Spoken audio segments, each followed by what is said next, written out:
Wherever you are or in or near the Valley, including the 2009 Phoenix Film Festival, which is going on until Thursday. Now, the first official selection of this year's fest is a film that follows movie makers along the festival circuit in a lighthearted yet realistic look at the toll of life at the fest. Here's a look at Official Rejection. The biggest misconception that filmmakers have about film festivals is they're gonna go there, they're gonna show their movie, someone's gonna buy it, they're gonna have $1 million, and they're gonna have a great career! And it's not that. The word independent has sort of been stolen by the majors. Official Rejection makes its world premiere at the Phoenix Film Festival tonight at 7:30. And this morning, the film's director, Paul Osborne, joining us with a closer look at the movie. Thanks for being here. Thanks for having me. All right, so we saw a little bit of it, and that's really what the gist of this is. You actually you had a crew following different film festivals, different actors, and getting the inside look at what goes on at a film festival. Well, following different filmmakers. Okay. That's sort of the idea. We wanted to take a look at what indie filmmakers really go through. The festival circuit is sort of sold to the world as, well, you have enough heart, you just make a film with your credit card, you can just take it out there. And your credit card. You don't have to be with a big studio. You can just make your little film and take it to a festival and it'll get discovered. And that's not how it works. It's not really how it works. It's a much more political landscape.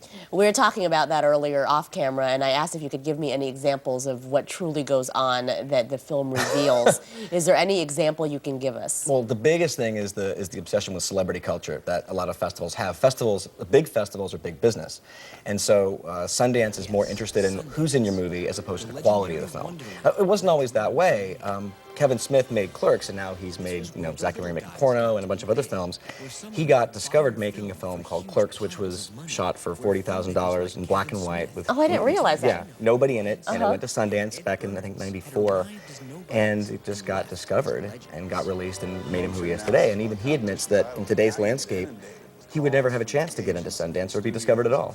Yeah, a lot of times, even though it's supposed to be an independent film festival, they're really looking at the big names to draw people in. When independent being the very loose term, I mean, like when HBO, when half the official selections of Sundance are from HBO Films, which is owned by Time Warner, it's not really independent. So it's a lot of who you know and who you're connected to. Who you know, who you're connected to, and who's in the film. Who's in your film that you talk to? And who's in our film, yes. Exactly. We have lots of celebrities in our film. And we have Kevin Smith in our film, the director I mentioned before. We have Jenna Fischer from The Office is in it. She made a film before she was Jenna Fischer from The Office, and she couldn't get into a lot of festivals either. We have Andy Dick, Tracy Lords, Bryan Singer, who directed The Usual Suspects, and Valkyrie, Superman, X-Men. Okay, interesting. What was the most fascinating thing you learned about this while making the film? For us, it was a whole learning curve, because we started making the movie. We actually didn't intend to make the movie. We were thinking, we want to find a movie that'll tell us how to go to film festivals. And there really isn't one. They're not revealing the secrets. Not that it's the elephant in the room no filmmaker really talks about. So I said, well, let's just make one. We had a film, we were taking it on the circuit, let's just get the cameras rolling and follow what happens to us initially and broaden it out to other filmmakers that we meet. And that's exactly how the film came about. Let's go ahead and take another look at this clip that we're about to see, and we'll talk about it right afterwards.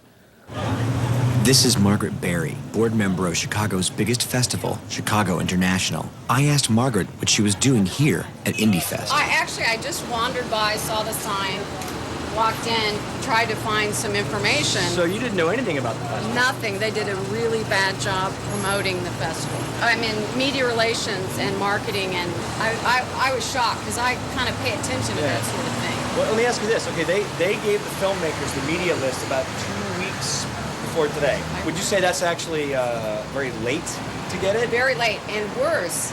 The filmmakers who I chatted with earlier said not only was it late, it was 3 years out of date, the names on it.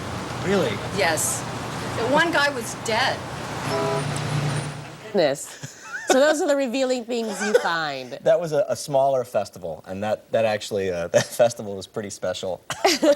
Neglected, it sounds like. It's pretty, yeah. It gets worse. That's actually the highlight of that festival. All right. You have to see the movie to see what happens, but it's pretty extreme. And that's among the many little clips and inside info you'll see in this film, Official Rejection, premiering tonight at 7 p.m., the world premiere. Yes.